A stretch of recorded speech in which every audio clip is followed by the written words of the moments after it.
M5 MacBook Air versus M4, which is better for video editing? And this is a bit of a tough choice because you can get a refurbished M4 MacBook Air for about $830 at the time of making this video versus an M5 for $270 more at $1,100. Hey, my name is Matt Johnson, and that's what we're going to be talking about in this video as we compare both of these laptops using a variety of video editing software like DaVinci Resolve, Premiere Pro, and Final Cut. Let's start with the specs though, so we know what we're working with.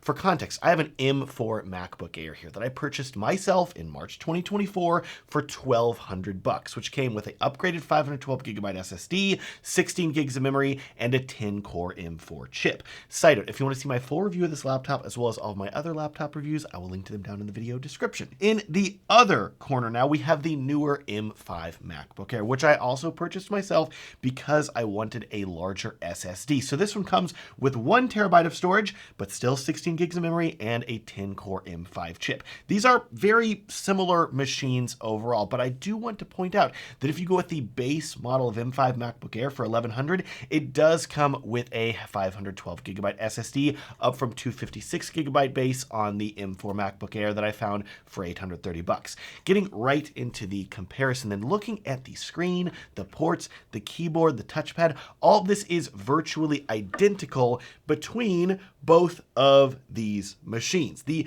M5 didn't get really an upgrade in any of these areas, so I want you to keep that in mind. The only real upgrade is going to come from the M5 chip, which is what we're now going to be testing with software. Starting off and firing up the first of many pro apps, we have DaVinci Resolve. And opening up the same project on each of them, you can see how both the M4 and M5 MacBook are both fully capable of playing back a mix of 4K, 6K, and RAW footage without issue. They both scrub through the timeline like butter, and the only slight hangup that I can see is very fast scrubbing when loading RAW video clips in particular on the M4. Even then though, the wait time is very short, and considering these are both computers with base level chips and no fans, it is still really impressive. Can you see now why I've loved using the M4 Air for the last year? It's such a great budget laptop.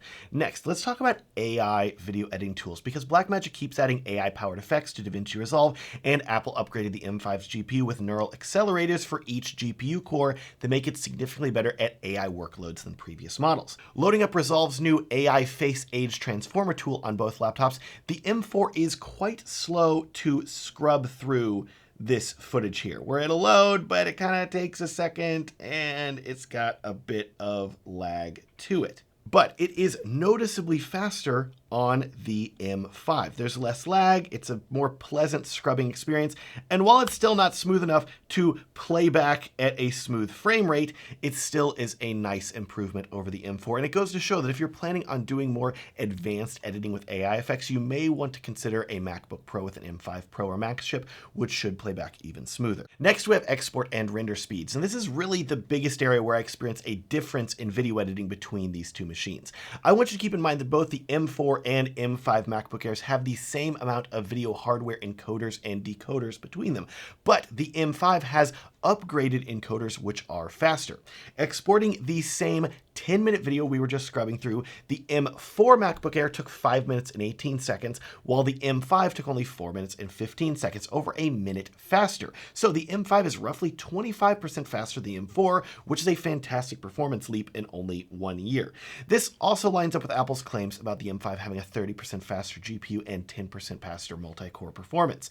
Paired with the faster video hardware encoders, it all works together to hit that 25% performance improvement. Next, let's talk Final Cut Pro. This program is legendary for running well on pretty much all MacBooks, and the M5 is no exception. It is incredibly quick to scrub through and play back footage, and most importantly, when it came to scrubbing back and playing back RAW footage, which is something that a lot of computers will struggle with, no problem, super smooth, it's really great.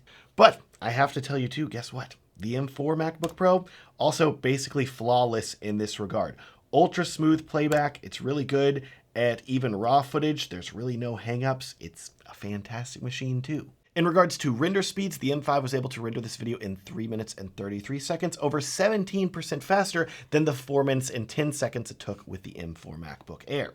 not a bad speed increase. Lastly, we have Premiere Pro. Scrubbing around in this project with 4K and even 6K video clips is really smooth. But I will say that once you get to 8K footage and RAW, that is where it starts to slow down more than Resolve or Final Cut did. On the other hand, we have the M4, which is pretty darn similar. It also slows down once you get to 8K footage, and once you get to RAW, it really chugs. It's like, oh, you want to load that clip?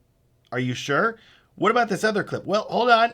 Give me a second here. I'm thinking about it. Oh, there it is. Hey, that's what you wanted, right? Oh, you wanted to play that clip? Well, we're going to have a bit of stutter there. Sorry about that. I don't know why I'm giving Premiere a country accent. Oh well. In my experience, Premiere is a program that loves having a lot of RAM, so I would look at getting at least 24 gigs if you wanted to try to edit on a MacBook Air, or you would probably be better off going with a MacBook Pro with an M5 Pro or Max chip inside. Rendering this video now with the M5 MacBook Air was quite faster than the M4 though, coming in at 8 minutes and 4 seconds compared to 11 minutes and 18 seconds on the M4, which is a good 40% speed improvement, which shows that Premiere really likes having the extra GPU power. So, which of these two laptops should you choose? A refurbished M4 MacBook Air that you can get for about $830 or less, or should you spring for a brand new M5 Air with the latest chip? As I've shown you, both of these laptops are really stellar when it comes to video playback and editing, with the difference really coming down to render speed. Personally, even with the 40% render speed improvement in Premiere Pro and 25% improvement in Resolve and 17% in Final Cut, these changes are still not completely game-changing overall. And if you can find a deal on an M4 MacBook Air, I would save your money, and honestly, I would have kept my M4 if I hadn't wanted to upgrade the SSD size. Thanks so much for watching. I will link to my MacBook buyer's guide videos down in the video description, so if you aren't sure which one you should purchase for video editing, that will help you out, and I will also link to my edit videos like a pro guide that's going to show you my biggest rules that I follow as a video editor to create better videos. It's completely free for you to download, and it's linked down in the video description. Please like this video if you enjoyed it, subscribe if you want to see more videos about cool tech like this and video editing. Thanks so much for watching. Have a good day.